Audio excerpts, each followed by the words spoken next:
je vais juste taper CMD. Là. Voilà, la console, il vient. Je me mets en face de mon dossier de travail, donc en mettant change directory / tp1. Là, je suis passé à mon dossier de travail. Remarquez. Change directory parce que je suis dans un autre dossier ici, par défaut. Quand vous lancez la console, vous êtes dans l'administrateur, celui qui a ouvert la session Windows. Mais moi, je veux aller vers mon dossier qui se trouve dans la racine. Slash, ça veut dire la racine. Quand vous mettez slash, c'est comme si vous lui dites « allez au disque dur ». Ensuite, plus exactement, au dossier TP1. Donc, automatiquement, l'invite de commande, il change. Maintenant, si je mets un dir, juste pour se rappeler qu'est-ce qu'on a ici, ben, on a deux fichiers jusqu'à présent. On a le fichier équation2.java, c'est ça ce qu'on appelle le code source. Et on a équation2.class, c'est ça le résultat de la compilation. D'accord ? Je vais lancer, donc je vais ouvrir celui-là. Pourquoi? Parce que je veux le modifier. Donc, je vais l'ouvrir. Pour ouvrir, on fait appel à notre éditeur. Sublime Text, le nom de l'application. Donc, je mets Sublime Text. C'est sans E, avec souligné de 8. Le nom de l'application, c'est équation 2.java. Il ne faut pas oublier l'extension. Tous les codes sources, ils ont l'extension .java. Regardez, je lance. Voici ce qu'on a fait la dernière fois. C'est ça le code qu'on a écrit la dernière fois. Alors, la première critique qu'on fera à ce programme, c'est que lui, il ne résout qu'une seule et une équation. Il n'est capable de résoudre qu'une seule équation. C'est 2x carré moins 7x plus 1 égale 0. Or, moi, je veux résoudre n'importe quelle équation.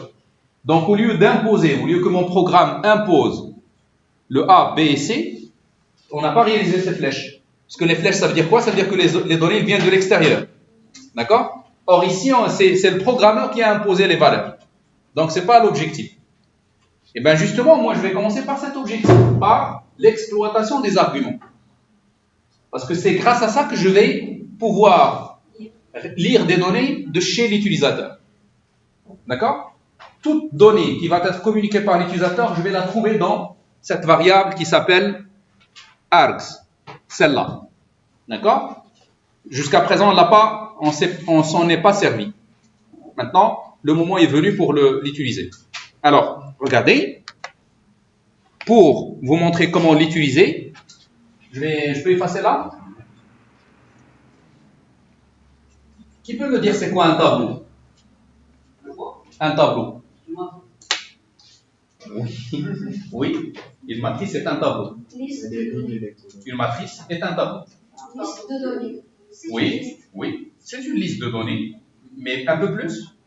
Une liste de données de n'importe quel type? Non, du même type. De même type, très bien. Une liste de données de même type. Parce que si ce n'est pas de même type, s'il vous plaît, concentre-toi sur ce qu'on est en train de faire. Alors, s'ils ne sont pas de même type, on parle de bague. Un bague. C'est un peu comme le sac dans lequel on met tous nos objets. D'accord? Quel que soit leur type. D'accord? On parle de bague. Hein? De même nature. Ça veut dire qu'ils soient tous tous des entiers, ou bien des entiers relatifs, ou bien des rationnels, ou bien des réels, ou bien des complexes, etc. Mais pas de mélange c'est-à-dire, lorsque je parle du tableau des étudiants, je ne dois pas mettre d'intrus dans le tableau. Ça ne doit porter que des étudiants. C'est clair? C'est ça donc ce qu'on entend par le même type. Et de point de vue logique, ça veut dire que ce sont des cases mémoire qui sont... Revenez apporter un billet. Apporte-moi un billet. Allez-y, un billet de retard. Vous pouvez poser votre cartable si vous voulez. Laissez votre cartable en allant chercher le billet. Vous voyez, je pense à toi quand même. Parce que je ne veux pas que vous descendez avec un poids. Alors, je répète, j'ai dit en fait que de point de vue logique, quand vous parlez de tableau de même type, chaque élément, il doit consommer la même mémoire. Donc, tous les éléments qui composent ce tableau, ils doivent avoir la même taille mémoire. D'accord? Et bien c'est ça ce qu'on appelle un tableau. Et puisqu'ils ont la même longueur, je pourrais les numéroter. D'accord? Je pourrais numéroter ces éléments parce que c'est ça ce qui va me permettre d'y accéder. Si je veux envoyer quelqu'un à la énième case, je lui donne juste son numéro. Et lui, qu'est-ce qu'il va faire? Il commence à partir du début, il va compter jusqu'à ce qu'il comptera le nombre que je lui ai donné. Il trouvera alors la case. Alors par contre, si les éléments étaient, si c'est un balk, d'accord? Un sac dans lequel vous mettez tout ce que vous voulez. Alors, les cases, ils n'auront pas nécessairement la même longueur, pas la même taille. Et là, est-ce qu'on pourrait les numéroter? Oui, on pourrait toujours le faire, mais c'est un numéro qui ne permettrait pas de calculer la position de chaque élément dans la liste. Par exemple, si je mets ici l'élément numéro 0, 1, 2 et 3, et je dis à quelqu'un, allez au troisième. Aller au troisième, ici c'est clair, parce que chacun, il pèse par exemple, je ne sais pas, 1 mètre, si on pourrait dire comme ça. Et donc il suffit juste que je mesure 3 mètres, et je suis en phase du troisième. Mais là, non. Chacun, il a sa longueur propre à lui.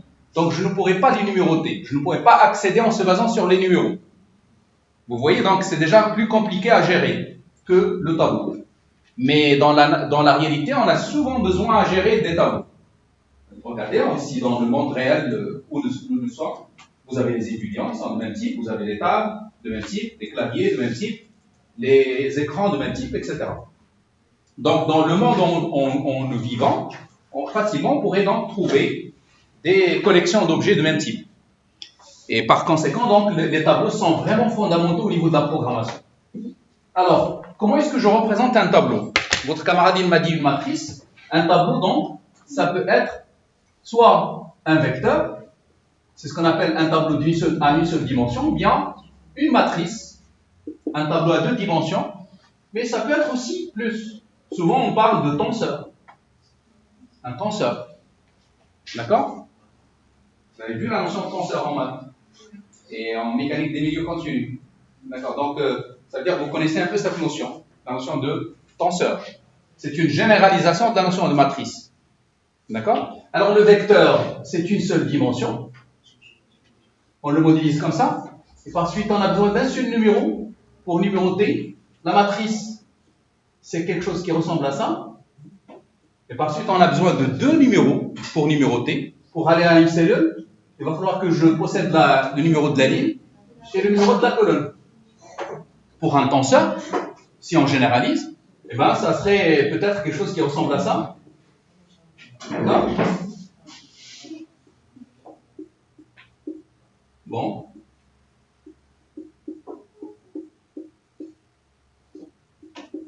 D'accord? Et par conséquent, j'ai besoin donc d'une numérotation I pour fixer la ligne, une numérotation J pour fixer la colonne, une numérotation K pour fixer les plans des différentes matrices. C'est comme si on a plusieurs matrices juxtaposées l'une derrière l'autre. D'accord? Ça donne la dimension 3. Donc regardez la dim 3, dim 2, dim 1. Mais on pourrait généraliser pour aller vers la dimension n. Alors aujourd'hui, en fait, j'ai dit que quand on exécute une application, l'utilisateur, il peut profiter pour communiquer des valeurs. C'est une liste. D'accord? Alors, est-ce que ces valeurs-là sont de même type, à votre avis? Est-ce qu'ils pourront être de même type? Pas nécessairement. Sauf si on les voit comme des textes. Sauf si on les voit comme des textes. Par exemple, je vous donne un exemple d'exécution. Quelqu'un, il exécute son application en mettant Java. Imaginons, ça s'appelle mon application, mon app. Et puis je lui transmets 100, ensuite ABC, ensuite 25, ensuite 3525,75. Vous voyez dans l'ordre. Ces valeurs-là, ils ne sont pas du même type. Ça c'est un entier, ça c'est un texte, ça c'est un entier, ça c'est un réel. Alors, alors que là, on est en train de déranger dans un tableau. Et donc, il y a une petite contradiction par rapport à ce qu'on a dit. Parce qu'on a dit que le tableau, c'est des éléments de même type. Comment est-ce qu'on va pouvoir les voir comme étant identiques quand on les appréhende comme étant des textes? Strings. C'est pourquoi on les a pris comme des strings. À vrai dire, en fait, là, je ne m'intéresse pas à la quantité numérique. je m'intéresse au texte parce que je peux bien, dans le cadre d'un code postal, par exemple, quand vous écrivez une adresse, vous pouvez bien combiner un nom au sein même d'un texte. C'est clair? Donc, on pourrait très bien voir ou unifier leurs types en les voyant comme étant des textes. Je ne sais pas si vous avez compris cette idée. S'il vous plaît. Répondez-moi, je vous ai posé une question. Alors, remarquez en fait les valeurs qu'on a là. On a 100, on a ABC, on a 25. Ce sont les valeurs que j'ai décidé d'envoyer à mon application. Bon. Si je prends 100 comme étant un entier, et bien tout de suite, ABC, c'est pas un entier. Donc, je tombe dans le problème de types différents. Mais si je prends 100 comme étant le texte qui porte la valeur 100, et bien 100 est un texte et ABC est un texte aussi. D'où donc string. C'est pourquoi on a tout pris comme étant des textes. Je veux que vous sachiez que quand l'utilisateur communique 100, à l'intérieur du programme, ce n'est pas la quantité 100. Ce n'est pas la quantité 100. C'est plutôt le texte 100. On le note comme ça. Le texte 100. Or, moi, je veux le verser dans A, dans B et dans C. Donc, prenons par exemple le premier argument, je vais le mettre dans A. Comment est-ce que je vais le formuler? Vous avez vu les tableaux en C? Si donc vous connaissez le nom d'un tableau, comment vous accédez à un nième élément? En mettant le nom entre crochets, le numéro de l'élément. Donc, pour accéder à cet élément, le numéro 3, si le tableau s'appelle V, vous écrivez alors V3. On lit V23. Troisième élément, à vrai dire, c'est le quatrième, parce que le numéro est à partir de 0. C'est le quatrième élément dans la liste. Et donc, la même chose ici, puisque là, on a un tableau. Je veux accéder, je veux prendre le premier élément dans A. Je dois écrire alors, normalement, je dois écrire args de 0. D'accord? C'est comme si je dis, donnez-moi le premier élément pour le poser dans A. Mais, j'ai ici un problème. On en a déjà parlé. On a déjà parlé sur le problème de cast. Le cast. Quand est-ce qu'on a besoin de caster? Quand je veux déplacer une donnée d'un type A vers une donnée d'un type B. Alors regardez, est-ce que là, ils sont de même type? Non. Quel est le type de argument de 0? C'est string. D'accord? Quel est le type de A? C'est float. Donc, ce n'est pas le même type. Ce n'est pas miscible. C'est comme si vous mélangez deux choses qui ne sont pas miscibles. Vous devez donc passer par un cast explicite. Vous devez caster. Vous devez faire la transformation. Et la transformation, qui va nous montrer comment? En fait, nous, en tant qu'être humain, on sait comment. Par exemple, comment on transforme 100, qui s'écrit comme ça, comment on le transforme en la valeur 100? Eh bien, si par exemple, je vous dis qu'on est capable d'accéder au ième digit dans le texte, à la ième lettre dans le texte. Si on suppose que le texte est représenté aussi par ces différents caractères qui le composent, chaque caractère dans une cellule. Et bien, comment est-ce qu'on pourrait transformer ce tableau de 3 caractères en une seule valeur qui est la valeur 100? Ben, il suffit juste que je prenne, bon, je vais numéroter dans le sens inverse, je vais dire ça c'est le 0, ça c'est 1, ça c'est 2. Je vais prendre donc le 1 que je multiplie par 10 à la puissance log 2, plus 0 multiplié par 10 à la puissance 1, plus 0 multiplié par 10 à la puissance 0. Oui. Et ça donnerait alors la valeur 100. Eh bien, on a besoin d'un outil qui va faire ce calcul. L'outil, le seul qui est habilité à nous l'offrir, c'est la classe float. Souvenez-vous, on a déjà dit qu'il y a le type float avec un F minuscule, il y a le type float avec un F majuscule, et on a dit que c'est un type enveloppe du type float. J'ai déjà en fait parlé de ça. On a dit qu'il y a des types valeurs. Ça ne représente qu'une simple valeur, comme float, int. Il y a leur correspondant classe. On les appelle type référence ou bien classe. Comme float, il se diffère juste par une simple majuscule et minuscule. Celui-là, le nom par contre, il a pris tout le mot en toutes lettres. Ça s'appelle integer ou bien integer. D'accord? C'est l'enveloppe de ce type-là. Alors, c'est quoi la différence? Celui-là, il n'est capable de porter qu'une valeur, ou bien de représenter qu'une simple valeur. Il est passif. Ça permet juste de décrire une mémoire. Celui-là, c'est plus. Il permet de porter une valeur et il nous ramène des méthodes. Il nous donne des méthodes de travail. Justement, parmi les méthodes qui nous est offertes par float, on trouvera une qui permet de convertir un string en un float. Il ne me reste qu'à vous dire comment ça s'appelle cette méthode. Remarquez bien. Je veux convertir ceci, args de 0 en un float. Je vais passer par ma classe float et par une méthode qui est offerte par. Vous voyez comment est-ce qu'on accède aux méthodes qui sont offertes par une classe? On met le nom de la classe, point, le nom de la méthode. Alors cette méthode-là, il s'appelle parse. Parse. Alors si un peu je sollicite votre anglais, qu'est-ce que ça veut dire le parse? To parse. Convertir, transformer, parseur, le transformateur, parseur, parser, même les Français ils disent ce mot, je veux parser. Je veux parser ce texte pour y extraire des éléments de connaissance. D'accord? C'est ce qu'on appelle un processus de transformation. Je veux en fait parser vers float. La méthode il s'écrit comme ça. Parse, float. Parse to float. Si on veut faire une phrase. Parse to float. Parse what? Parse string. Parser, transformer un string en un float. Et qui nous a donné le service? C'est la classe float. Alors remarquez, bien sûr, puisque c'est une méthode, il faut alors que je lui donne ce que je veux parser comme argument. Et on écrit comme ça. C'est comme si on appelait une fonction. Je peux d'ailleurs la schématiser comme une boîte à son tour. La méthode parse float, c'est une boîte. C'est quoi son entrée et c'est quoi sa sortie? L'entrée, c'est un string, un texte. La sortie, c'est quoi? C'est un float. Comment il s'appelle la boîte? Parse float. Qui nous l'a livré? Qui nous a donné cette fonction?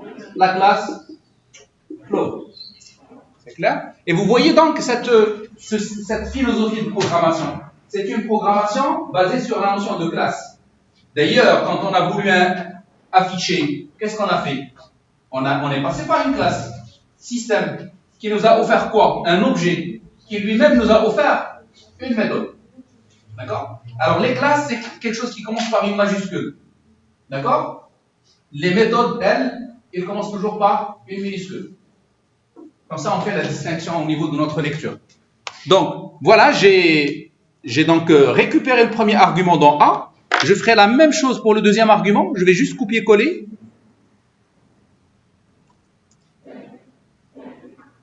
En fait, je vais coller ici et là. Je vous ai montré ça, cette possibilité. Quand vous appuyez sur CTRL, à plusieurs positions, ils vont être CTRL V, et bien vous allez coller doublement dans les deux parties. Donc, ça nous permet d'aller vite. Je vais donc enlever ce qu'on a là, et je vais enlever ce qu'on a ici. Mais, bien sûr, ce que je vais récupérer dans B, c'est le deuxième paramètre, le deuxième argument. Donc, je mets 1. Et là, le troisième argument, je mets 2. Donc, qui va alimenter maintenant mes coefficients, les coefficients de l'équation? C'est celui qui va exécuter l'application. D'accord? Donc, on est en train de réaliser les inputs. C'est ça, les inputs. Les inputs, donc le A, B, C, D, le A, B, C, leurs valeurs maintenant, ils viennent de l'extérieur. Et puis, rien ne va changer dans la suite. Bien sûr, rien ne va changer parce que ce qu'on a résolu, c'est, puisqu'on est en train de calculer delta, on a résolu le cas où delta est supérieur à 0. Mais on n'a pas étudié les autres cas. Donc, pour le moment, ce programme ne sait résoudre que des équations pour lesquelles delta est supérieur à 0. C'est clair? Donc, allons-y, on va essayer ça. On va essayer qu'est-ce que ça va donner. Donc, on a fait un changement. Et la règle, il dit quoi? Chaque fois que le source change, chaque fois qu'on doit recompiler. D'accord? Il faut qu'on recompile pour recalculer le code binaire. Donc, je vais sauvegarder d'abord. Comment est-ce qu'on sauvegarde? CTRL S. D'accord? On appuie sur CTRL S. C'est déjà fait. Alt tabulation. En faisant Alt tabulation, je reviens à ma console. Vous voyez, je peux basculer comme ça. Là, je suis sur l'éditeur. Là, je suis sur la console. Et je veux exécuter quoi pour recompiler? Ce qu'on a dit là, Java C, le nom de l'application. Donc je mets Java C, mon application, il s'appelle équation 2.java. Là, je ne suis pas en train d'exécuter, je suis en train de compiler. C'est-à-dire de convertir le code source. On parle aussi compileur. Un compilateur est un parseur. On dit, je suis en train de parser le code Java en un code binaire. De transformer le code Java en un code binaire. En code machine, mais ce n'est pas une machine finale. C'est une machine virtuelle. C'est une machine abstraite. Voici le résultat. Donc, comme on n'a pas d'erreur, c'est-à-dire il a accepté les écritures que je lui ai données. D'accord? Alors maintenant qu'on a notre code, je veux l'exécuter. Eh bien, je l'exécute par quoi? Java, équation 2. Et qu'est-ce que j'ai la possibilité de faire? Vous voyez maintenant, je porte la casquette de l'utilisateur. Je ne suis plus le programmeur. Je suis en train d'essayer l'application.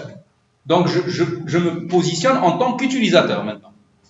C'est clair? L'utilisateur, il a bien le droit d'envoyer des données. Je vais juste terminer ma phrase et je viendrai vous voir. Alors, qui peut me donner des coefficients de telle sorte à ce que delta soit positif? Un exemple. Pour que ça soit positif, il faut que B soit plus grand que 4. B au carré soit plus grand que 4AC. D'accord? Donc, par exemple, on pourrait prendre 1 pour A, comme ça il serait plus petit. 5, par exemple. Et puis 2. Ça serait 25 moins 4 fois 2, moins 8. Ça fait combien? Bon, ça va faire ce que ça va faire. De toute façon, on est sûr que c'est positif. Donc, il va me donner 2 racines. Voici les racines d'équation. Et donc, maintenant, regardez, si on change légèrement les coefficients, les résultats vont changer. Je refais l'exécution, mais cette fois-ci avec d'autres valeurs. Prenons ici 1. 1, 5, 1. C'est 25 moins 4. Ça fait 21. Et donc, les valeurs, ils vont changer. Regardez, effectivement, les valeurs ont changé. Ont bien changé, les résultats. D'accord? Mais quand même, je vais vous montrer une situation où on a besoin de gérer les exceptions. Parce que maintenant, le programmeur, il peut bien prétendre qu'il a bien fait. D'accord? Puisque ça donne des résultats. Mais si maintenant, par inattention, l'utilisateur fait cela, c'est-à-dire il a oublié de transmettre le troisième paramètre. Il n'a transmis que 2. Alors que moi, j'ai mis arc de 0, arc de 1 et arc de 2. Donc, j'accède aux 3. Dans mon programme, je suppose recevoir 3 arguments. Or, l'utilisateur, il a oublié, il m'a envoyé que 2. Comment le programme va réagir? Eh bien, il va se bloquer. On aura donc droit à une exception. Vous voyez? Les exceptions, c'est quoi? C'est une erreur qui se produit lors de l'exécution. C'est une erreur inévitable que le programmeur ne peut pas éviter, parce que là, ça ne dépend pas du programmeur, ça dépend de l'utilisateur. C'est lui qui a oublié d'envoyer les bonnes valeurs. Et donc, c'est ce qu'on appelle une exception. Il va falloir que je la gère alors. Oui? Si on prend A égale à moins 1. Si on prend A égale à moins 1, oui? Les autres chiffres, quels que soient positifs. Ou bien vous faites c'est égal à moins 1. Dites-moi, moins 1 pour A? Et ça. Les autres positifs, Ça, on l'a pas géré aussi. Parce que, qu'est-ce que j'ai dit en fait? J'ai dit pour avoir des résultats, il faut donner des coefficients de telle sorte à ce que delta soit positif. Parce qu'on n'a pas étudié les différents cas. Mais c'est positif. Delta? Ici? B au carré, moins 4AC, oui. B au carré, ça veut dire 4. Moins 4 fois 2, c'est pas positif. C'est pas positif ici. Ah oui, moins. Oui. Ça donnerait des résultats. Parce que moi, ça marche pas. Eh ben, ça veut dire que toi, tu as raté quelque chose dans le programme. Je vais venir. L'autre, elle a marché, mais quand j'ai fait moins 1, ça n'a pas marché. Ça va donner le même résultat? Le premier? Oui. Oui, c'est le même résultat. C'est pas normal. Donc il y a quelque chose qui ne va pas. C'est moins 4,06. C'est pas normal, c'est pas normal. Ça veut dire que tu as raté quelque chose. Regarde au niveau du calcul, peut-être. Tu as raté, je ne sais pas, par exemple, au lieu de mettre divisé par 2, tu as manqué de mettre le 2, ou bien tu n'as pas mis les parenthèses. Il faut juste regarder là. Je vais venir voir. En fait, les erreurs de syntaxe, on n'en a pas beaucoup de problèmes avec. On n'a pas beaucoup de problèmes avec les erreurs de syntaxe. Parce que le compilateur, il nous le dit. Il nous dit, voilà la syntaxe que vous avez commise.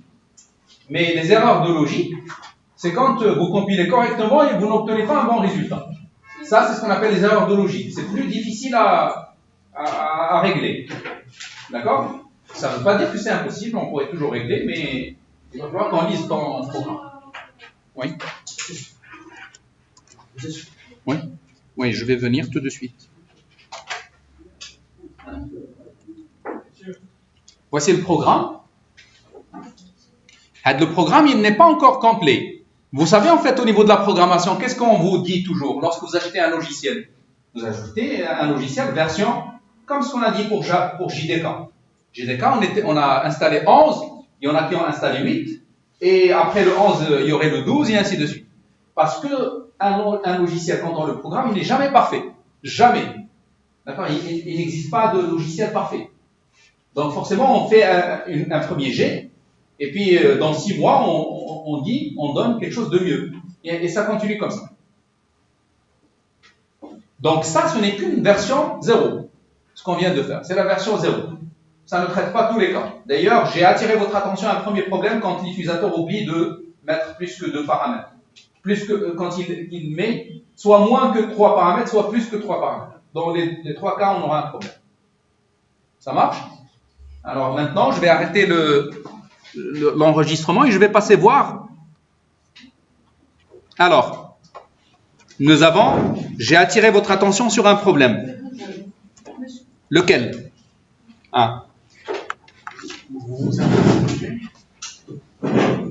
Le problème auquel j'ai attiré votre attention, c'est lequel?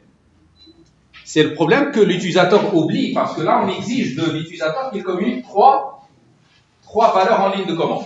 La première pour A, la deuxième pour B, la troisième pour C. Et si on oublie, si on passe que 2, si on oublie complètement les paramètres, nous avons vu que en exécutant notre programme, en oubliant, regardez, je vais oublier, je le fais exprès bien sûr, c'est pour simuler la situation.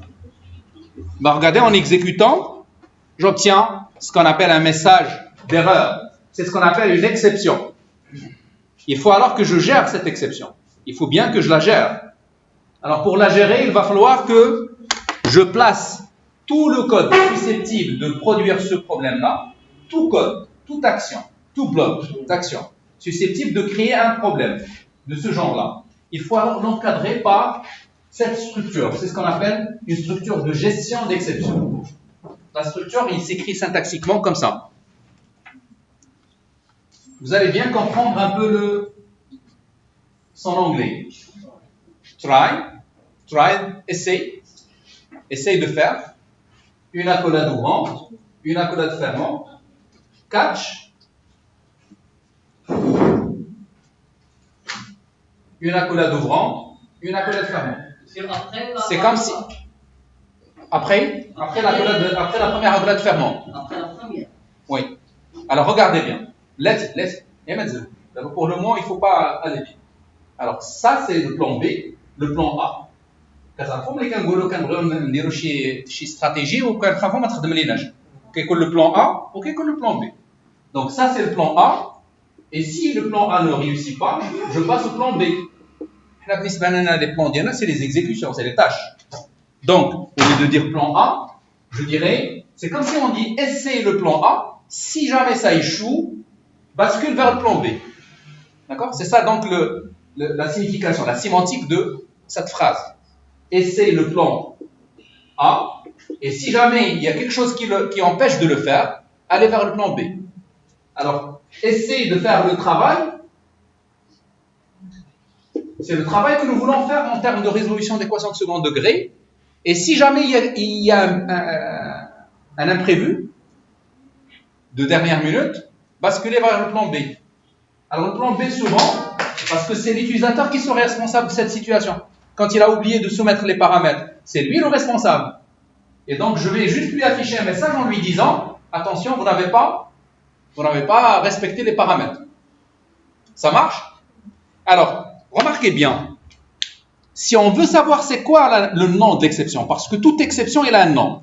Si par exemple je réessaye en donnant 3 paramètres, sauf que le troisième, il n'est pas convertible. Remarquez bien les paramètres que j'ai donnés. J'ai donné -1, 2, et puis le troisième paramètre, c'est pour C. Alors C, c'est un float, alors moi, j'ai communiqué n'importe quoi. C'est un texte. Un texte qui ne peut pas être converti par float. Il ne peut pas être converti en tant qu'un float. Et là, en fait, c'est encore plus grave. Regardez, en fait, l'exception, il a bien un nom. Il me dit que le processus d'exécution, il a connu une exception qui s'appelle number format exception. Problème de format de nombre. Je m'attends à un nombre, vous m'avez envoyé quelque chose d'autre. Donc, justement, c'est ce nom-là qu'il faut mettre là, ici. Attraper l'exception. Je vais donc écrire number format exception. Je vais la nommer, par exemple, par EX. C'est comme si je lui dis, attrapez pour moi l'exception et mettez-la dans la variable EX. Et par conséquent, si je veux commenter cette exception, je vais écrire system.out.print ln ex.getMessage. Get, donnez-moi le message correspondant à cette erreur. On écrit toujours comme ça. Alors, si je ne connais pas ou je ne veux pas chercher le nom exact de l'exception, je peux simplifier en mettant juste exception. Exception, c'est un peu comme lorsque je dis numérique. La classe numérique, ça génère le N, ça sous-entend le Z et ça sous-entend le R. Donc, il y a des noms spécifiques, il y a un nom générique. Exception est un type qui couvre toutes les exceptions. Mais chaque exception, il a un nom particulier, comme ce qu'on vient de voir maintenant. D'accord? Number, format, exception est un cas particulier d'exception.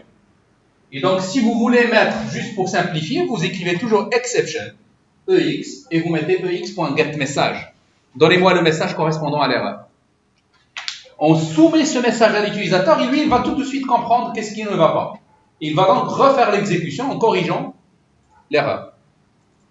On ne parle plus d'erreur de syntaxe, c'est plutôt une erreur de logique, celle-là.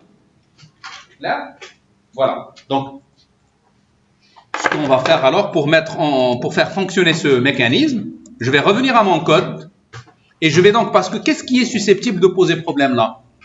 À quel niveau je risque d'avoir le problème?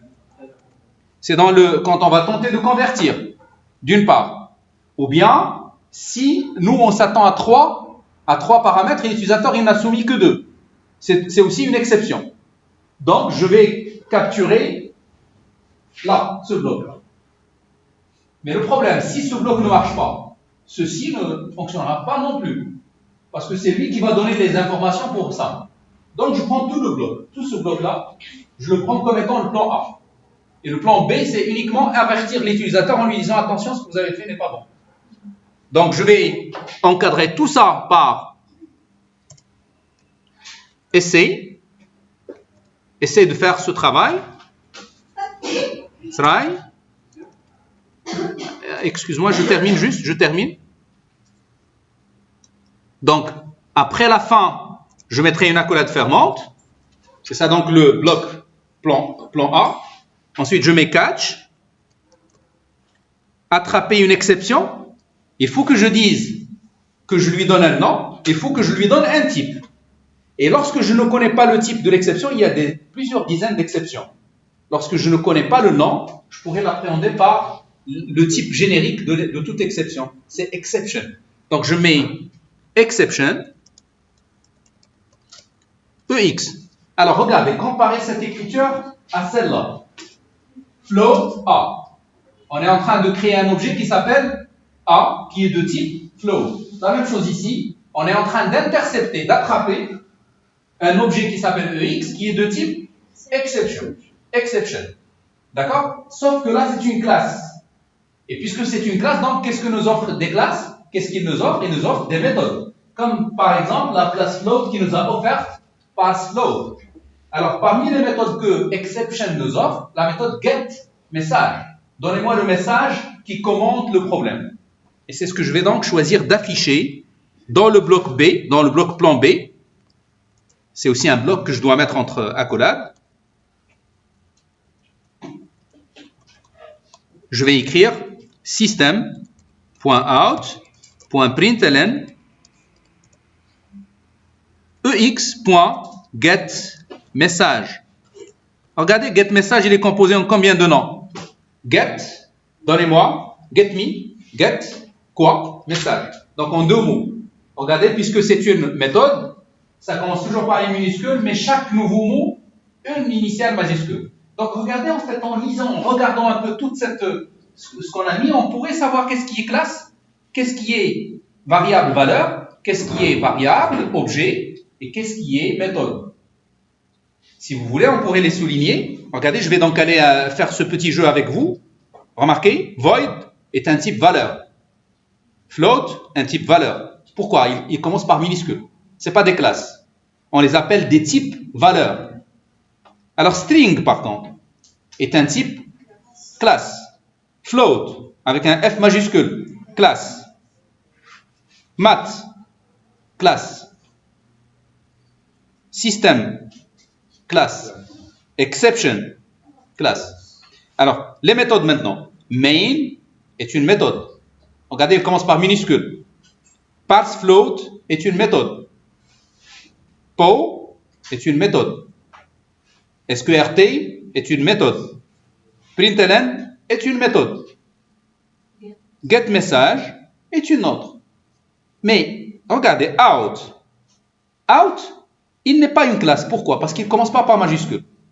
Mais non plus, ce n'est pas une méthode. Pourquoi? Parce qu'il n'y a pas de parenthèse. D'accord? Il y a son nom tout seul avec un point.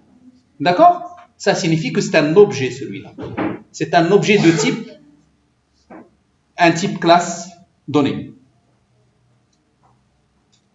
Output stream. C'est ça le type de out. Output stream.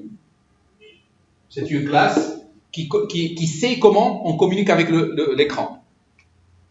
Mais l'objet qui va faire la communication, il s'appelle out. EX est un objet. Alors un objet, toujours, on pourrait s'en servir pour faire appel à une méthode. Comme ex.getMessage, out.println. D'accord? On pourrait toujours faire appel à un objet. Pourquoi faire? Quand vous mettez le point, pour faire appel à une méthode portée par l'objet. Comme lorsque je fais appel à vous pour me faire une fonction, pour me livrer une fonction. Par exemple, je dis à quelqu'un, pouvez-vous allumer le vidéoprojecteur? Je suis en train de solliciter la méthode allumer, qui va être faite par la personne, par l'être personne. D'accord? Une méthode aussi peut servir pour faire appel à une méthode. Math.sqrt. Est-ce qu'il y a une autre méthode une autre classe qui nous a offert une méthode? Float. D'accord? Voilà, c'est un peu toute la terminologie, elle est là, dans cet exemple. Je sais qu'il y a beaucoup de terminologies en fait, mais à chaque fois on va les rappeler jusqu'à ce que vous les imprégniez correctement. Alors, maintenant que je viens de faire un changement dans mon code, en ajoutant ce bloc try, catch, avec la gestion d'exception, il va falloir que je recompile et que je réexécute. Regardez, mais d'abord sans oublier de faire la mise à jour, en mettant CTRL S. Ça, certains parmi vous, ils l'oublient. CTRL S. Chaque fois que vous faites un changement dans le programme, CTRL S. Je bascule vers ma console et j'exécute le compilateur. Je refais la compilation. C'est celui-là. Je vais agrandir là. Ah, j'ai oublié le point virgule là. Vous voyez, il me dit point virgule expected. Point virgule attendu. À ce niveau-là. Donc, je vais revenir et je vais ajouter le point virgule. Ici. Je sauvegarde, je reviens et je recompile. Voilà, là, il a fait la compilation. J'exécute maintenant. Regardez, mais je vais exécuter avec les différents scénarios. Par exemple, si j'exécute en oubliant tous les paramètres, eh bien, c'est pas comme tout à l'heure. Il ne va pas m'afficher un message d'erreur. Il va me dire index out of bound for lang. Mais quand même, le message, il n'est pas très explicite. Je peux l'expliciter. Je peux donc dire à l'utilisateur, j'attends 3 paramètres, vous n'avez communiqué aucun. Mais de toute façon, si on dit vous avez communiqué 0 paramètres, on comprendra qu'on a oublié les paramètres. Alors, si je refais, en mettant, par exemple, comme ça. Mais regardez, il me dit for input string. Alors, on a un problème pour l'entrée d'un texte. On s'attend plutôt à un nombre, pas à un texte. Là aussi, le message n'est pas explicite. Pourquoi? Parce qu'on est passé à la classe générique. La classe générique, il sait commenter de manière mauvaise. Alors, voilà l'inconvénient de généraliser. Quand vous voulez généraliser, vous n'avez pas les bons commentaires. Mais quand vous êtes plus spécifique, plus spécialisé, faites les bons commentaires.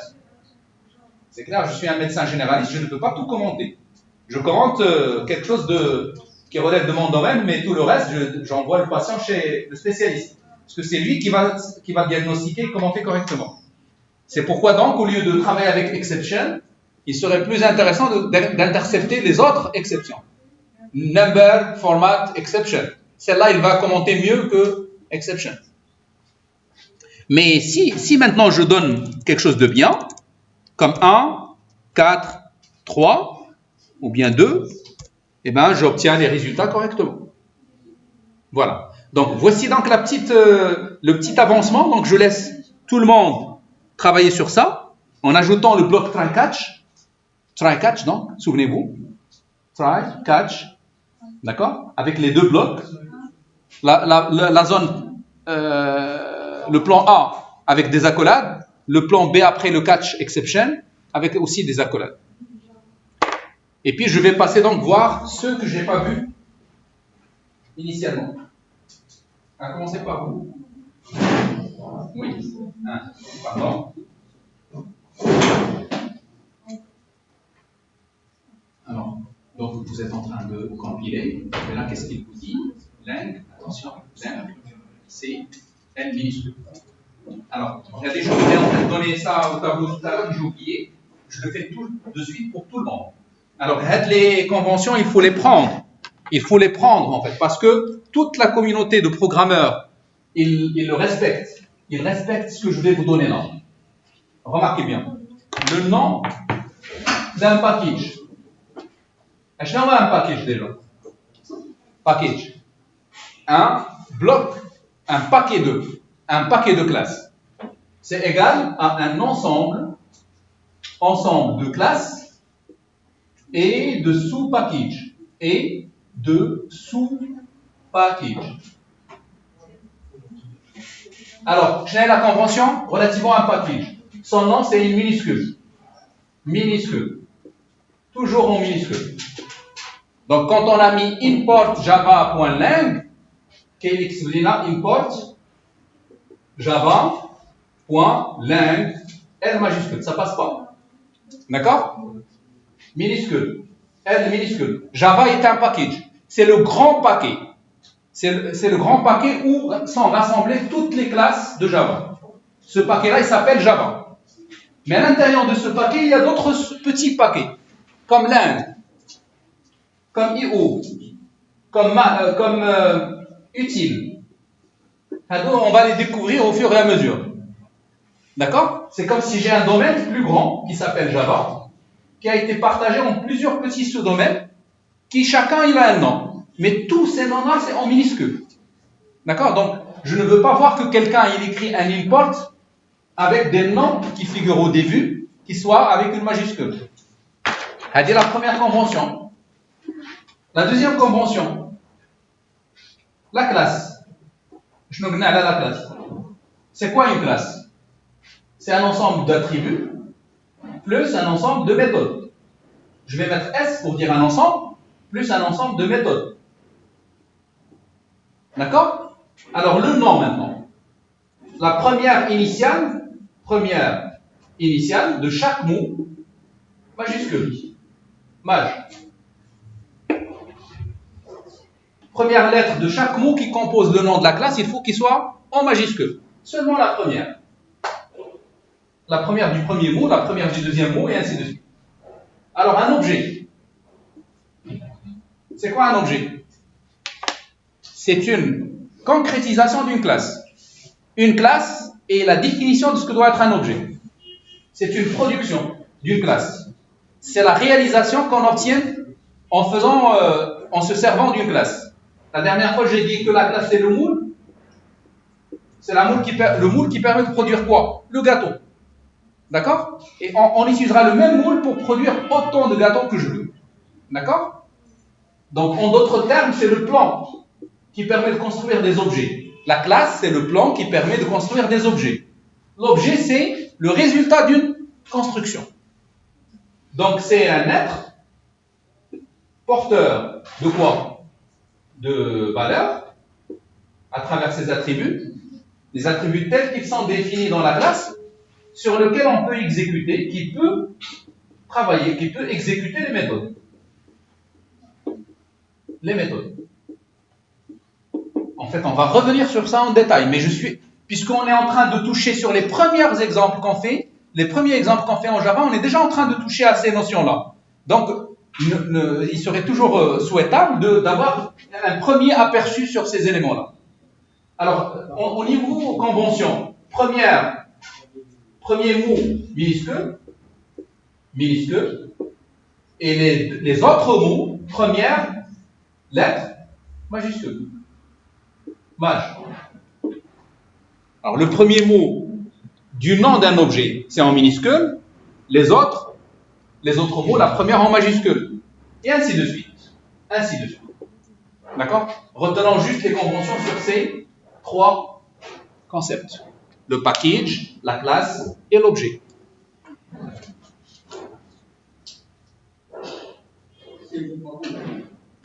Oui, pardon? Qu'est-ce que vous n'avez pas compris? C'est quoi l'objectif? L'objectif, c'est de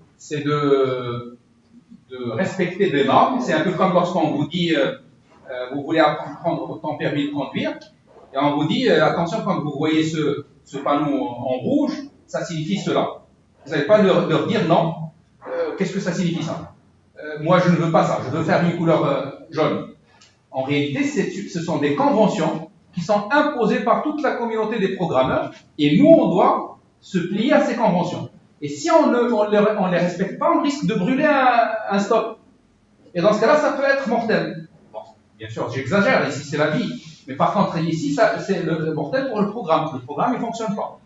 D'accord? Donc, c'est pourquoi donc ces conventions, on les rappelle à chaque fois. On sait que ce n'est pas du courant, on ne va pas l'apprendre par cœur, mais c'est quelque chose qu'on pourrait donc prendre à chaque fois, jusqu'à ce que ça ne paraisse complètement logique. Pourquoi les gens avant nous, ils ont fait ces réglementations-là.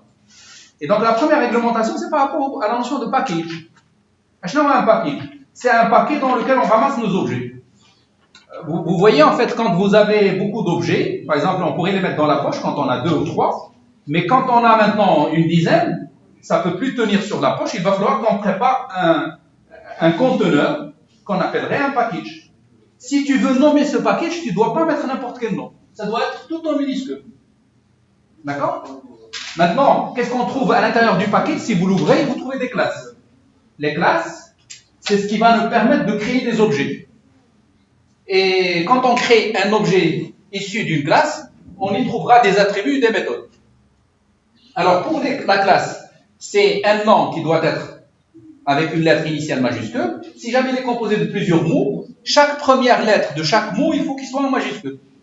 Vous voyez, c'est un peu des conventions qu'on est en train de donner comme ça. On pourrait les écrire dans un bout de papier, on vous les donne. Mais là, en fait, moi, je les récite chaque séance. À chaque séance, je viens les réciter devant vous, bien sûr, jusqu'à ce que vous allez les réciter aussi pour quelqu'un d'autre. Pour soi-même, quand on les respecte, pour soi-même, on ne fera pas d'erreur. On n'aura pas d'erreur. Donc, vous voyez, en fait, ce que je viens de dire à vos camarades, c'est parce que vous avez mis le package, vous l'avez nommé, le package lang, vous l'avez nommé avec un L majuscule.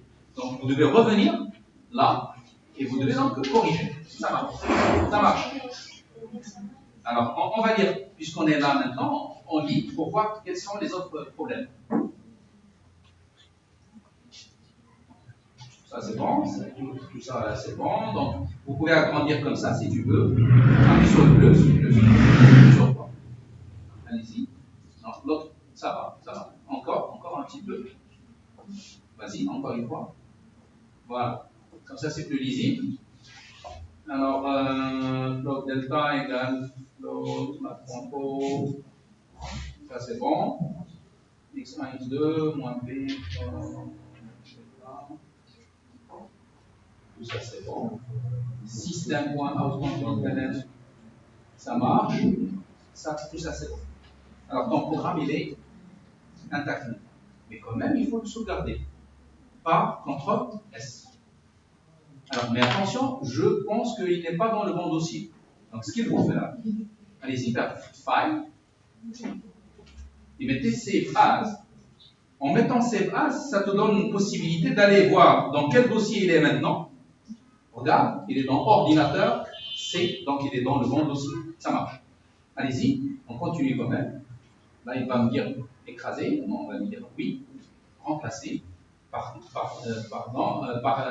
Maintenant, on va aller ici et on va donc recompiler. Allez-y, on fait la compilation. Pour rappeler la dernière commande, tu mets Shift. Ou plutôt touche de direction vers le haut. Allez-y, entrez. Est-ce qu'il nous donnera une erreur maintenant? À quelle ligne? Import maintenant, non, point virgule. C'est pas point. Vous voyez que ce genre de petites erreurs, c'est difficile de les voir. C'est celui qui a écrit quand il est bien concentré, il ne les fait pas à la base. Mais si je viens, moi, ce n'est pas moi qui ai écrit, je viens chercher ce genre de défaut, c'est pas évident que je le trouve. Ici, c'est pas point, c'est plutôt virgule. Quand on importe, c'est comme les actions, donc on termine par point virgule, pardon, point virgule. Ah non, point virgule, ça marche. Alors, sauvegardez, donc par CTRL S, vous basculez, vous mettez Shift et vous compilez. Ça passe. Ça va passer maintenant. Voilà. Puisqu'il n'a pas signalé d'erreur, ça veut dire que ça marche. Maintenant, vous exécutez. Tu as inséré le parse, etc. Oui, d'accord. Donc, je vais exécuter en mettant ici C et on donnera 3 valeurs. Donnez, par exemple, 1, 5, 1. Non, excuse-moi. 1, 5, 1. Ou 5, 2, comme vous voulez. On doit trouver la même chose, non? Ah non.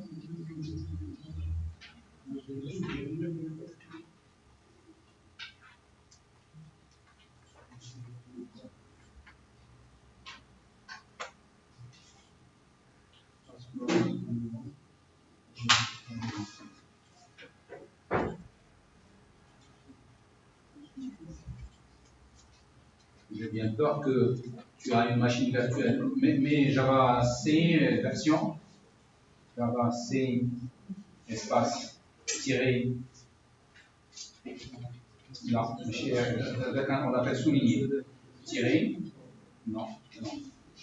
Espace. Tiré, c'est le signe. Version. Entrée. Je veux bien voir c'est quoi la version de Java C. Alors, refait pour Java, la même commande et vous retirez juste C.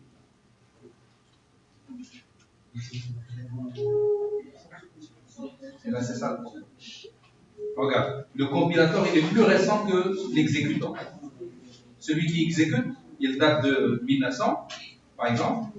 Celui qui prépare pour l'exécutant, il date d'aujourd'hui. Ben, certainement, là, il ne va pas comprendre. C'est ça ce qui vous arrive maintenant. Alors, pour résoudre ce problème, il faut aller voir qu'est-ce que tu as installé au niveau de ta machine. Ça, c'est ce qu'on a fait ou dû faire la semaine dernière. Alors, on va aller ici, voir Java, et tu as juste, voilà, ça, il faut le retirer. D'accord? Alors, pour le retirer, donc, il faut aller vers les variables, environnement, là, parce que vous voyez là, il n'y a pas de JDK. Il n'y a pas de JDK correspondant. Il n'y a que l'environnement d'exécution. C'est d'ailleurs ce qu'on a essayé de résoudre dans 11. Dans la version 11, on a un seul dossier où il y a tout. Dans le 8, il y a un dossier pour le JDK, il y a un autre dossier pour l'environnement d'exécution. Java Runtime. Java Runtime Execution, ou l'environment. Java Runtime Environment, l'environnement d'exécution. Et voilà le risque, c'est que quelqu'un il peut retirer le JDK, il laisse l'environnement. Et ça lui fait un décalage. Variable. Donc on va aller vers modifier les variables d'environnement système. Vous ajoutez, on attend qu'il vous donne la main. La première constatation, c'est que toutes les machines, ils sont lentes. Toutes vos machines. Regardez un de chez portable, chez ordinateur portable, il est lent. Pourquoi? Pourquoi? Normalement, vous ne faites pas tourner des logiciels qui sont très coûteux en termes de ressources. C'est souvent la bureautique, c'est souvent des choses qui ne sont pas très exigeantes. Alors que vos machines, ils sont lentes. Il faut nettoyer vos machines. Ça, c'est l'Internet qui fait ça.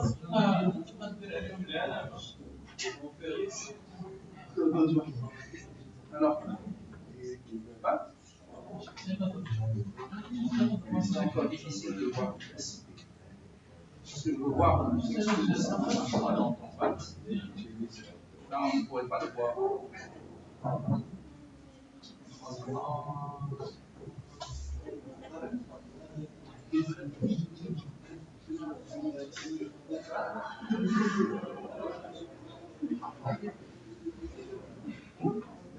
Juste sélectionner comme ça. Bon, l'idéal pour voir un peu ce que tu as là, c'est pour aller le déplacer de cette petite zone. Vous voyez, c'est une petite zone qui ne permet pas d'avoir la vue globale. C'est pourquoi dans les Windows de nouvelle génération, il n'y a pas ça. Il n'y a plus ça. Il faut le mettre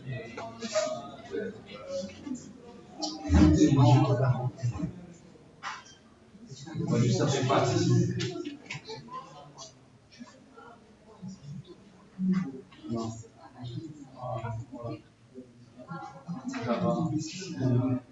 Est-ce que vous faites vous faites Oracle au niveau des bases de données? Vous travaillez sur Oracle? Non. Pourquoi vous avez Oracle?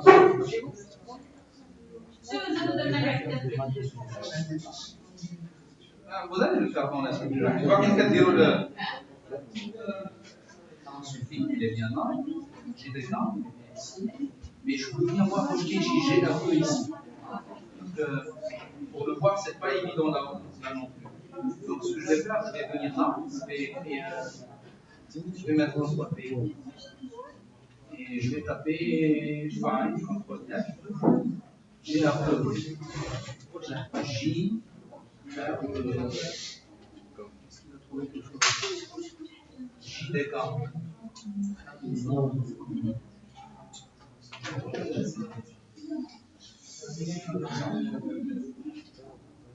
J, D,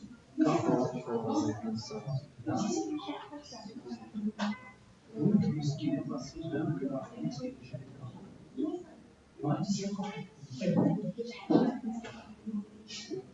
on n'a pas de filet ici. Vous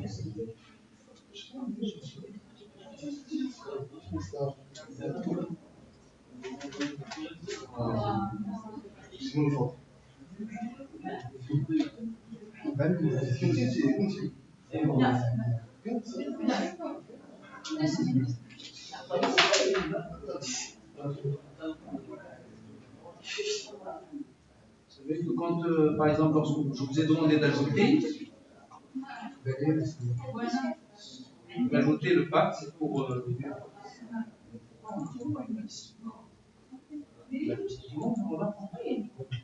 On n'a pas de. Oui. Donc il faut aller l'ajouter. Ça veut dire qu'il faut aller vers l'explorateur.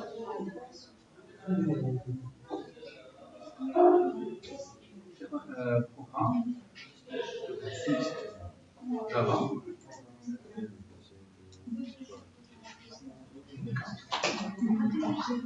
Bin. Il faut copier tout ça. Il faut le mettre dans votre page.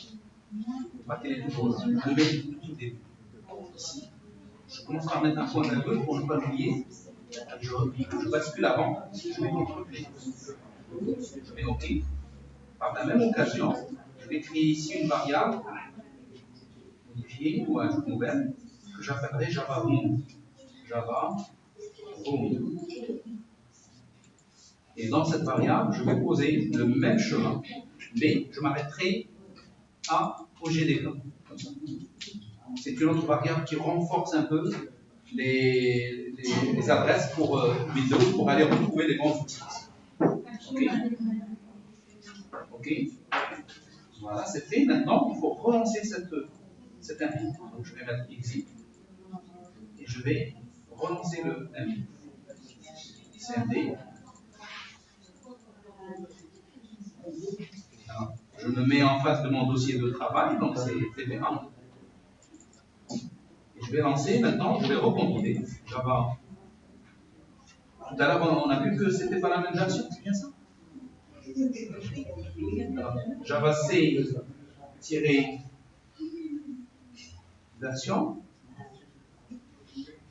Ah, j'ai oublié le texte.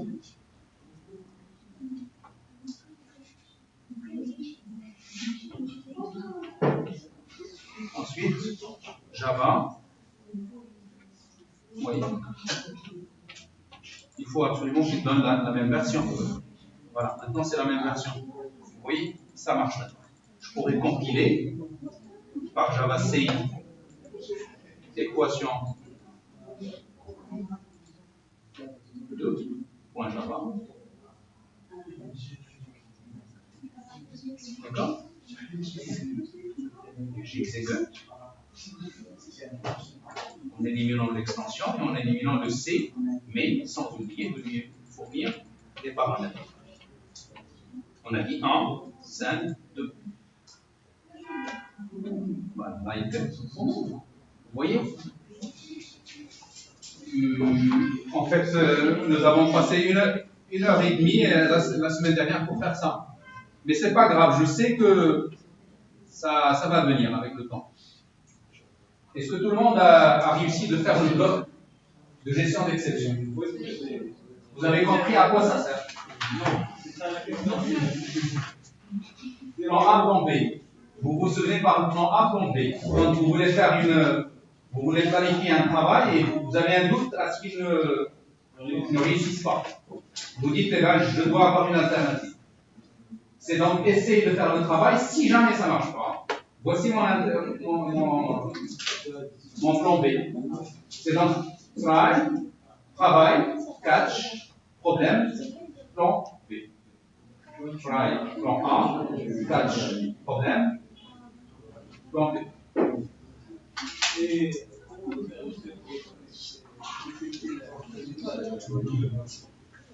Pour expliciter le message, pour le moment, on va laisser quelques messages.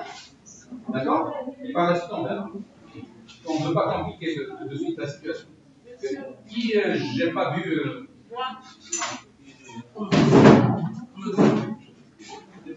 Monsieur, ça ne fait que des erreurs ici aussi. Ah, d'accord. Laisse-moi voir nos camarades et après je reviendrai. Non. Alors, vous avez compilé. Quand vous compilez, ça ne donne pas d'erreur. Donc maintenant, il faut exécuter. Mais attention, exécuter, ça ne veut pas dire que tu dois transmettre juste les paramètres. Tu dois charger l'application tout en transmettant les paramètres. Pour charger l'application, ça s'écrit comme ça. Pour charger un programme, c'est pas comme en C. En C, il produit un exécutable pour le Windows, pour la machine finale. Il suffit juste de mettre son nom et ça se lance. Là, non, il faut que je le charge par un outil. Java plus le nom de l'application. Et c'est après le nom que je donne, quelles sont les valeurs que je veux transmettre en guise de data, input, en guise d'input. Je veux par exemple transmettre 1, 5 et 2.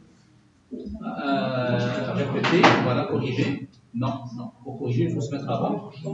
Voilà, et puis il faut effacer. C'est bon, maintenant c'est bon. Allez-y, appuyez sur Entrée, et ben, il affiche les résultats. Ça marche. C'est la même chose.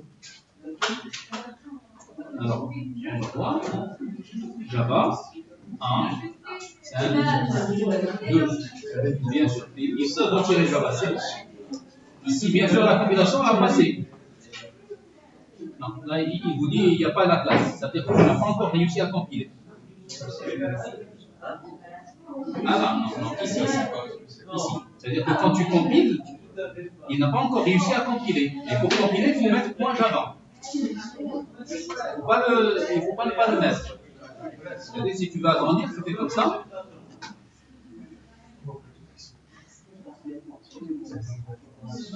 Alors, Java C, équation 2.java. Alors on compile. Là, il y a encore des erreurs. Il y a encore des erreurs qui empêchent de créer le bytecode, de créer le binaire.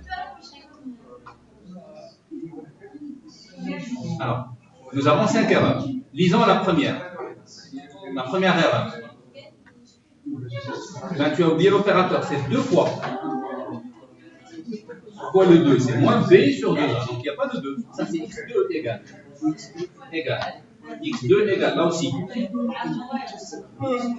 C'est ça ce qui a créé l'erreur. X2 égale. Allez-y maintenant. Sauvegarde. Il faut sauvegarder.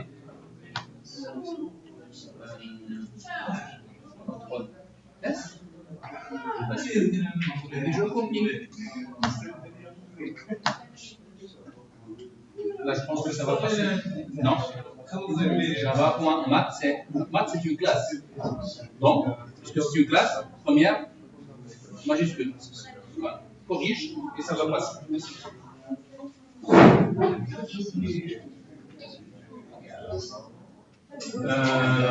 Est-ce que tu as le fichier ici? On va lui dire, dites-moi, qu'est-ce qui est .java ici? Dans cet emplacement. Dans cet emplacement-là, dites-moi, est-ce qu'il y a des fichiers, peu importe le nom, qui ont l'extension Java? Il n'y a aucun. Ça veut dire que ce que tu as fait là, si on va mettre ces pages, on va comprendre que tu l'as fait dans TP1, dans le dossier qui s'appelle TP1. Donc, si tu veux compiler, il faut se mettre en face du dossier qui contient l'application. Donc, vous mettez change directory, TP1. C'est là où vous avez enregistré. Et c'est maintenant, si je lui dis dire, je vais trouver que mon fichier est là. Il faut oublier ça. Maintenant, je peux compiler. Ça passe. Et je peux exécuter. En retirant l'extension, en retirant le C, et en transmettant les valeurs des données que je veux transmettre. Par exemple, moi je veux exécuter pour 5, pour 5, 2. Ben, ça donne vérifier. Alors, mais si tu essayes avec comme ça, là c'est l'exception. C'est-à-dire que tu n'as pas encore mis le bloc try catch. Place alors le bloc try catch. Parce que tout ça, tu l'envoies, tu le mets dans try catch. Try, à quoi la double? Parce que on a quelque chose de sélectionné. Si tu écris alors qu'il y a texte sélectionné, tu vas l'écraser. Donc, tu mets ici try, parenthèse, accolade. Accolade, c'est celle-là. Puis, il insère des accolades par paire. Donc, moi, je veux que l'autre soit ici. C'est là. Sketch. Parenthèse. Après la parenthèse fermante, je mets les accolades encore. Et je reviens à la ligne. Et là, je dis catcher quoi? Attraper quoi? Attraper une exception. Comment vous voulez appeler cette exception? EX. Et puis vous mettez system.out.println EX.get message. C'est super.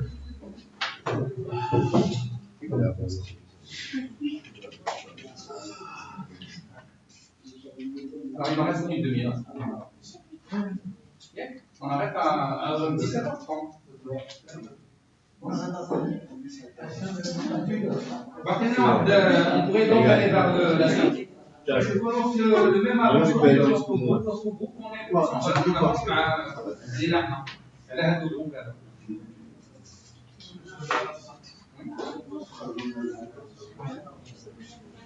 L'écriture et les voix. L'écriture. Il suffit juste de sauvegarder. et d'aller vers la console, de voir est-ce que tu es en train de poser, est-ce que tu es de console, est-ce que tu es en train de son dossier, non. Ni l'un ni l'autre.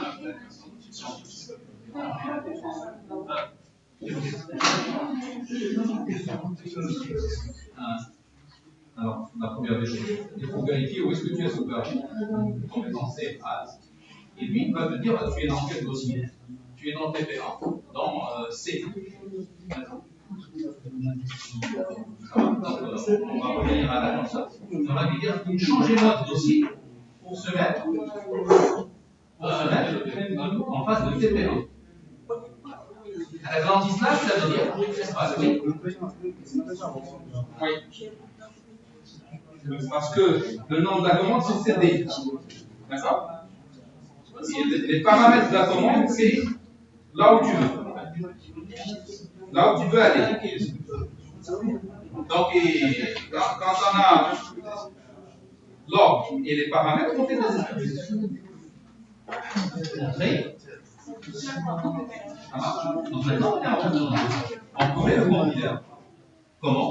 Java, c'est le nom d'application. Mais écrit le tout au ministère. Java, c'est, allez-y, écrivez le nom d'application comme vous l'avez ici, comme vous le voyez. Équation de point Java.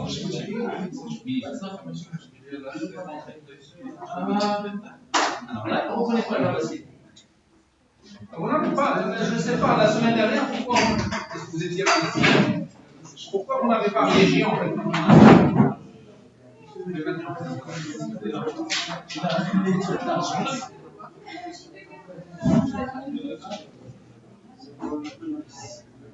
Alors, regardons. Là, Windows 2, ça va sortir l'explorateur Windows. Regardons, est-ce que tu as déjà installé JDK? Pour le voir, on va aller dans ce dossier. On va regarder Java. Tu l'as bien. Et tu as bien installé JDK en sauf que je ne peux exécuter, parce que qu'est-ce qu'on a exécuté tout à l'heure? Java C. Java C, il se trouve là. Le voici, Java C. D'accord? On dit comme ça. Java C. Windows plus. Tu peux agrandir encore d'un endroit. Moi. Alors, Java C, il est là. Java, il est là. Donc, ils sont où? Ils sont dans ce chemin. Par exemple, si je. Alors, vous avez vu, qu'est-ce qu'il nous a dit? Il nous a dit que Java C n'est pas reconnu. Mais si je l'exécute à partir de là, si je double-clique sur Java C, là, regarde, il y a un programme qui va s'exécuter, il le reconnaît bien. Ça veut dire, si je veux, c'est comme s'il est en train de me dire, si tu veux exécuter Java C, venez là. Eh bien, mais moi, je veux l'exécuter depuis mon dossier de travail. Donc, ce qu'il faut faire, il faut prendre ce chemin, il faut le copier par un contrôle C, et il faut le déclarer chez les paramètres de Windows. Comment?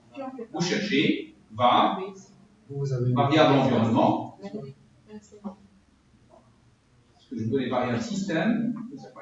C'est ici, système. Ça doit s'afficher là. Et puis je vais aller vers variable environnement et je vais donc aller changer le path. Le path est une variable que vous trouvez ici, du côté de système. Je double-clique dessus ou bien je clique sur modifier et je la change. Regardez là, il me donne ici. Il est bien là. Ah, tu viens de le faire, mais tu n'as pas redémarré ta console. Je pense. C'est ça ce qui a fait. En tout cas, sauf si tu n'as pas bouclé correctement, je vais refaire. Je l'ajoute, juste pour comparer, parce que je l'ai devant moi maintenant. Je pense que c'est exactement la même chose. Donc j'annule. J'annule. Et je refais la console. Je réexécute la console.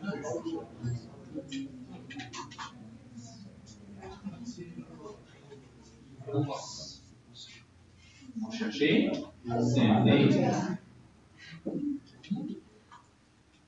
Je change pour aller vers mon dossier de travail. D'accord? Je vais passer. Moi, je vais mettre juste version. facile à écrire, pour voir est-ce qu'il nous donne une version. Là, il le reconnaît bien. Si je le mets tout seul, c'est un peu ce que j'ai fait tout à l'heure quand j'ai double-cliqué. Regardez, et ben, il donne le même message. Donc, c'est-à-dire qu'il le reconnaît bien. Alors, maintenant, il faut l'appliquer sur ton programme. Java C, le programme, il s'appelle comment? En fait, pour le voir, tu mets juste dire, il va s'afficher là. Et par suite, je vais donc mettre Java C, équation de .java. Là, on est en train de compiler. Et là, il peut nous donner des erreurs comme ça. Là, il te dit que tu as oublié un point virgule, ici. Point virgule expected, attendu. À ce niveau-là, la même chose là. Donc, on va revenir vers celui. C'est ici. Et on va l'ajouter. Il nous a donné même à quel niveau? Dans la ligne 13 et la ligne 14. 13, point virgule. Tu as oublié le point virgule là. Et ça nous donne une règle. Quand on écrit des actions Java, toute action se termine par point virgule. Toute action se termine par point virgule. Je sauvegarde. Je reviens compiler. Alors là, il me donne une autre erreur.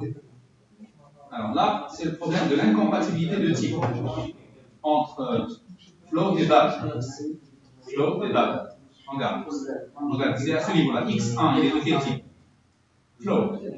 Devient date alors. Ça vient de SQRT. SQRT, il retourne toujours une donnée de type double. Donc ce qui est à droite, il est double. Ce qui est à gauche, c'est plus petit, c'est float. Et ça ne peut pas tenir. Donc il va falloir, qu'est-ce qu'on a oublié? Ça, on l'a bien fait ici. Pour math.po. On a ajouté float parce que sinon, on ne pouvait pas verser dans delta. Parce que toutes les fonctions mathématiques, ils calculent sur un double, sur une double précision. Donc il faut alors l'ajouter ici. Float, comme ce qu'on a fait pour float. Là aussi, c'est comme si je lui dis, tu le convertis d'abord en un float. Et je suis en train de l'obliger à le faire. C'est tout. Entre S, je recompile. Voilà. On a compilé, il n'y a plus d'erreur. Si je mets bien, je vais trouver qu'il a généré un fichier point classe.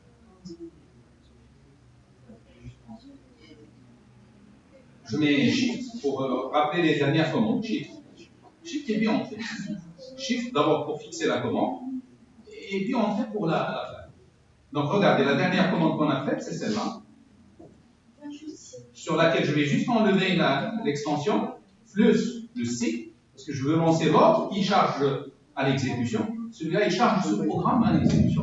Mais je dois, en même moment, lui communiquer les valeurs que je veux. Ah, et là, c'est un autre problème.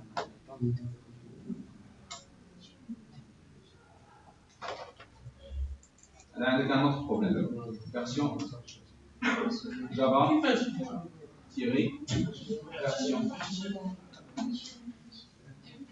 La version de la machine, c'est 1.8. La version de C, de Java C, qui est le plus récent. Ange, 1.8. Celui-là est le plus récent. Celui qui compile est plus récent, donc il compile pour une machine nouvelle.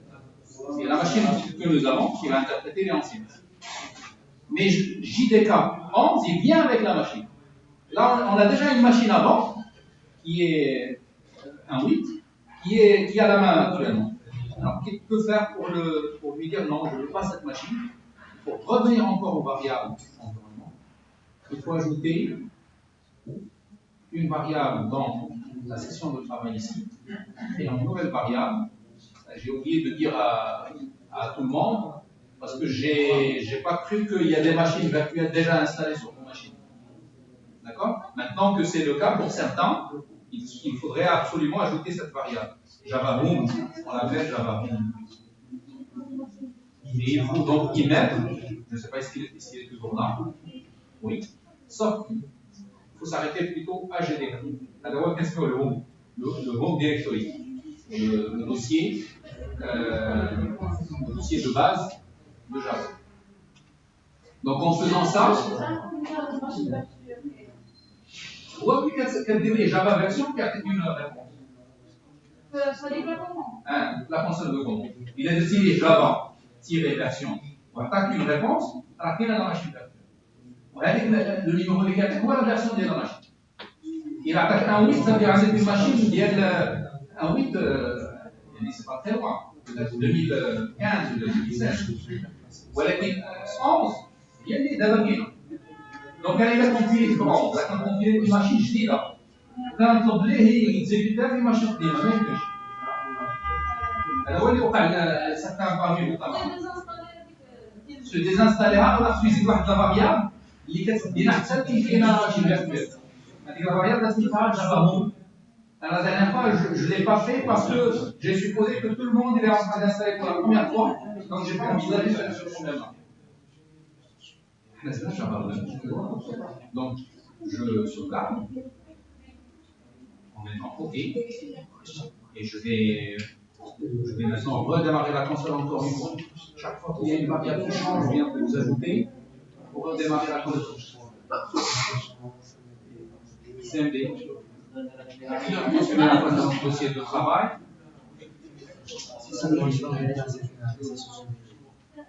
Et puis on relance. D'avant, l'équation 2, 1, 5.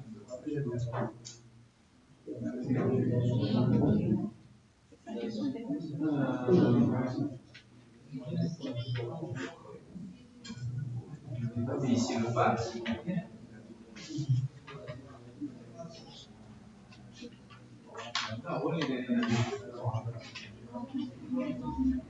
C'est toujours Java version. Toujours un 8. C'est mal changé. Qu'est-ce qu'il a fait son âme? Il va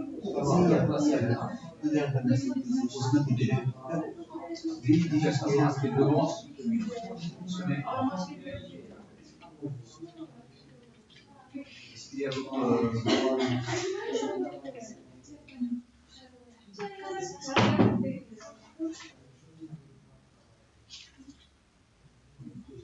c'est ce que je vais faire.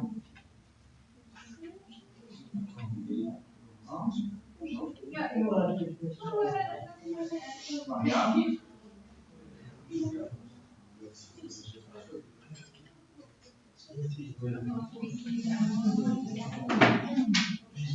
Tu vas mais Windows, pour attaquer le loup.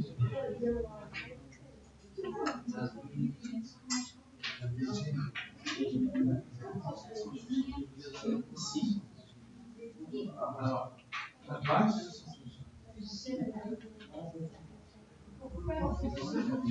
Voilà. Je vais prendre ça tout en haut.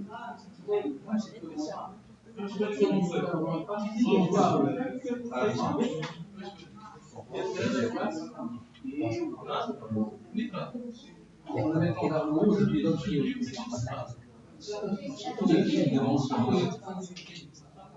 C'est bien adorable.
C'est un casse-tête en fait. Pourquoi? Parce que chacun il a une machine qui ne ressemble pas à la machine d'autre. Franchement, c'est un casse-tête. Si on veut préparer toutes les machines à un environnement, normalement on doit juste vous expliquer un peu la démarche et que vous prenez en charge le reste. Qui a un problème au niveau de son application? Ou bien une question? Oui? Ma compilation de passeport.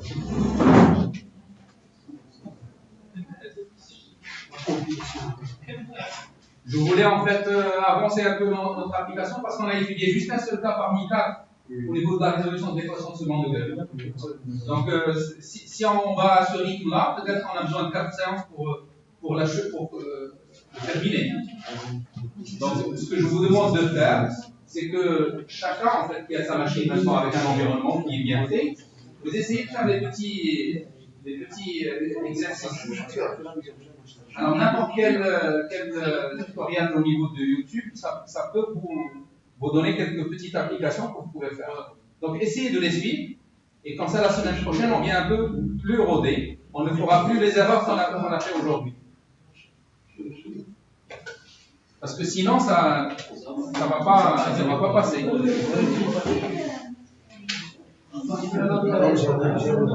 Non, excusez-moi. Quand vous voulez charger la machine, il ne faut pas mettre point Java. Quand vous compilez, vous mettez point Java. Java c'est point Java. Mais Java tout court, c'est juste le nom. Et vous donnez des valeurs. Not file or load. Eh bien, parce que tu n'as pas si tu mets dire, tu n'as pas la compilation, elle n'est pas encore réussie. Si, donc vous avez la classe 2, équation 2. J'ai oublié le 2. Ici. Le 2, ça fait partie du nom de l'application.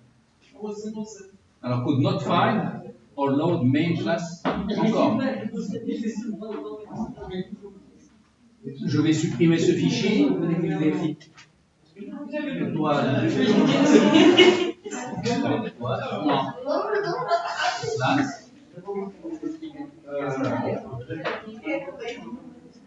Alors si je vais dire, j'en ai plus, il n'y a que le point Java maintenant.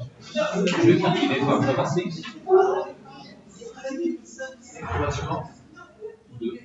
Light. Il faut que ça passe sans erreur.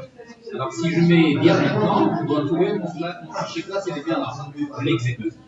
Et on a dit pour l'exécuter, il suffit juste de mettre le point Java, vous retirez point Java, vous retirez le C, et vous lui donnez des paramètres. 1, 5, 2. Mais là, ça veut dire que tu n'as pas bien programmé. Tu as un problème au niveau du programme.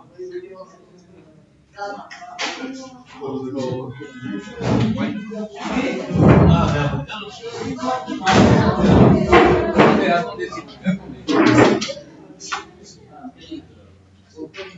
Vous savez, en fait, le prof, qu'est-ce qu'il fait? Il veut toujours sortir son carnet et mettre des -1, -2 aux méchants, aux étudiants méchants. Quels sont les étudiants méchants? Quand vous les voyez, quand vous les regardez au visage, ils vous semblent comme un ange, mais quand vous les regardez pas, et ben ça bascule vers l'autre style, l'opposé d'un ange. Il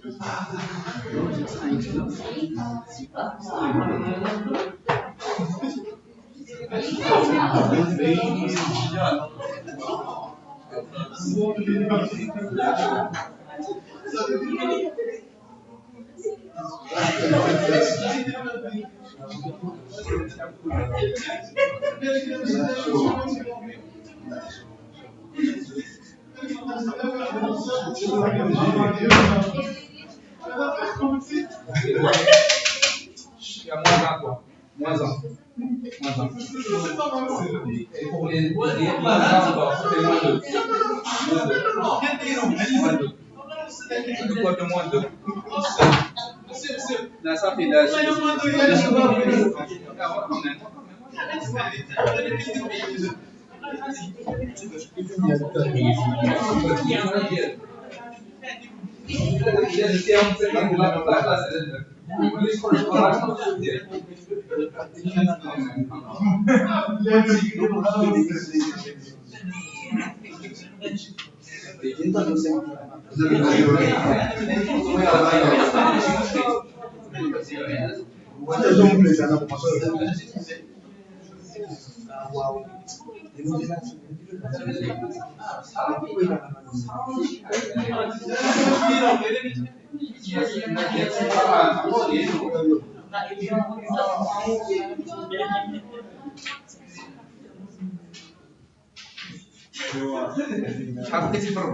Mais pendant 3 années.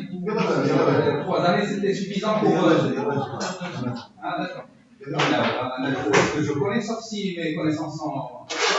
C'est que les gens du Sud, d'une façon générale, ils sont plus sérieuses et. Il n'y a pas de. On ne fait pas de discrimination. شهامة اللي ماشي دابا شهامة نو ماشي ديزولي التليفون الناس هذوك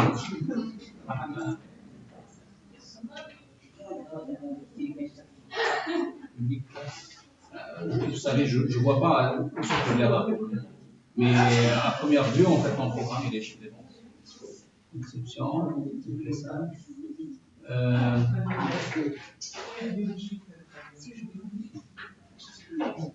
Vous savez, qu'est-ce qui fait le problème maintenant? C'est le try catch.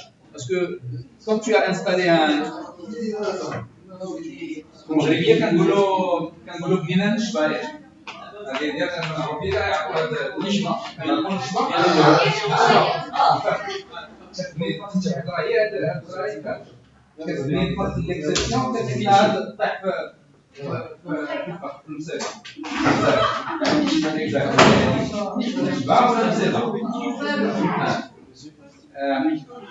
Alors, je voulais dire ça à vos camarades parce qu'ils vont bien comprendre un peu l'idée. Quand on bâtit comment est-ce qu'on appelle ça en français? Un bâtiment? Là. Un piège. Quand on bâtit un piège à quelqu'un, eh ben, il se met à. C'est pour attraper quelqu'un, mais le problème c'est qu'on attrape celui qu'on n'a pas à attraper. C'est le problème qui arrive à votre camarade. Lui, il a fait le piège, il commence à attraper tout, et donc probablement qu'on a une petite erreur qui commence à être masquée. Parce qu'on lui a dit chaque fois qu'il y a une erreur, tu sors et tu nous affiches le message. Et donc ça ne laisse plus voir l'erreur il est où. C'est le problème du try catch. Donc pour toi, tu dois le retirer jusqu'à ce qu'on corrige. Et une fois ça passe, là tu remets ton piège. Bon, mais on le fera la semaine prochaine.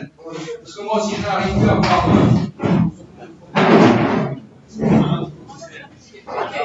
Il me reste encore 5 minutes.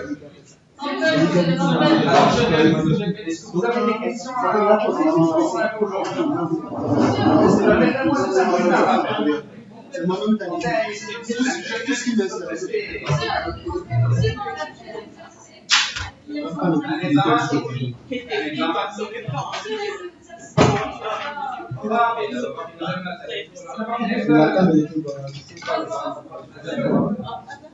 je fais un petit résumé, synthèse, quand on arrive à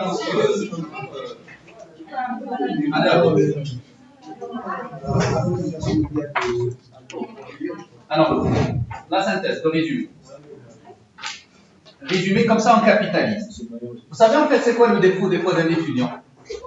Vous me direz c'est quoi le défaut d'un prof? D'accord? Le défaut d'un étudiant, c'est que quand on vient en classe et on ne capitalise rien. C'est-à-dire on ne fait pas de capital. C'est-à-dire je viens au sens d'argent, quand je viens avec 100 dirhams, je dois sortir quand même avec 100 et quelques.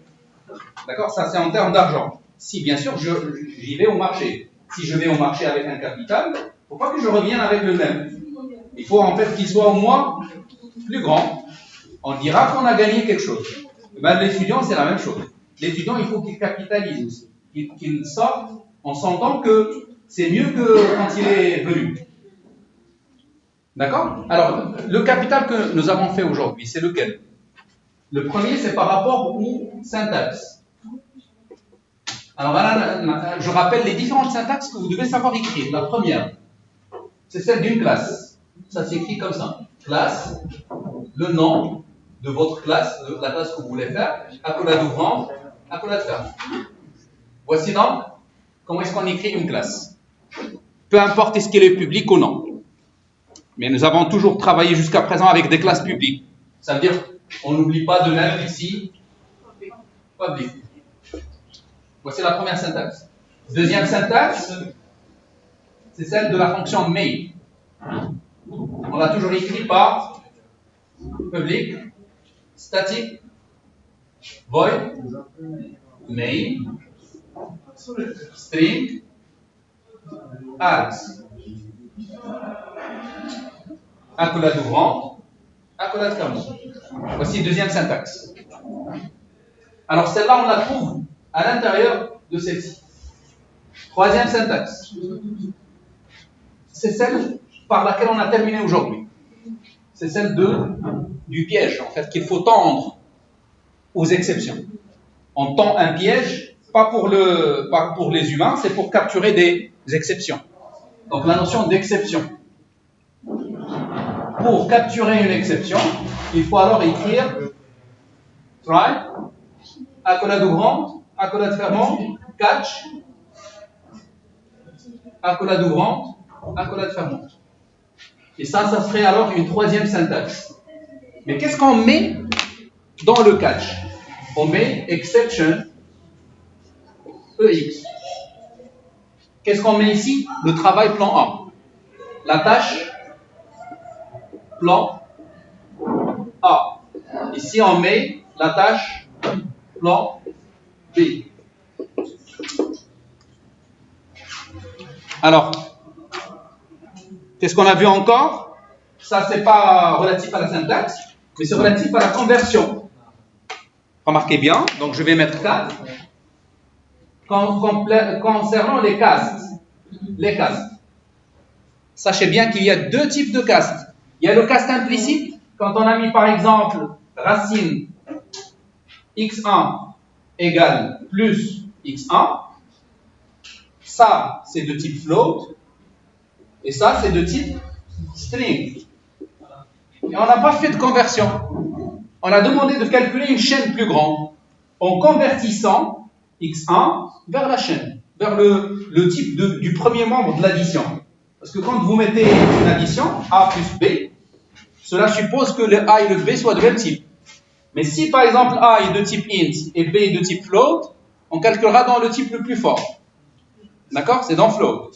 Ici, en fait, on a string d'un côté, float d'un autre, on calculera dans le type string. Et donc, on a fait une conversion implicite. C'est ça ce qu'on appelle une conversion implicite. Mais, quand on a écrit x1 égale, bon, à un moment donné, on a écrit mat.sqrt de delta. C'est ça ce qu'on avait écrit. Bien sûr, quelque chose avant, comme ça, et quelque chose après. Alors là, en fait, le problème, c'est que cette fonction, elle est de type double, alors que cette variable est de type float. Et quand vous faites un calcul avec plusieurs opérands, vous calculez dans le type le plus grand, c'est-à-dire dans double. Et le résultat, comme il est double, vous essayez de le mettre sur un float. Ça passe pas. D'accord? Et par conséquent, il faut alors mettre ici un cast explicite. D'accord? Voilà, c'est globalement, j'ai fait une petite synthèse de tout ce qu'on a vu aujourd'hui. Alors, on a vu une autre façon de faire une conversion, c'est quand on a voulu convertir une chaîne en un float.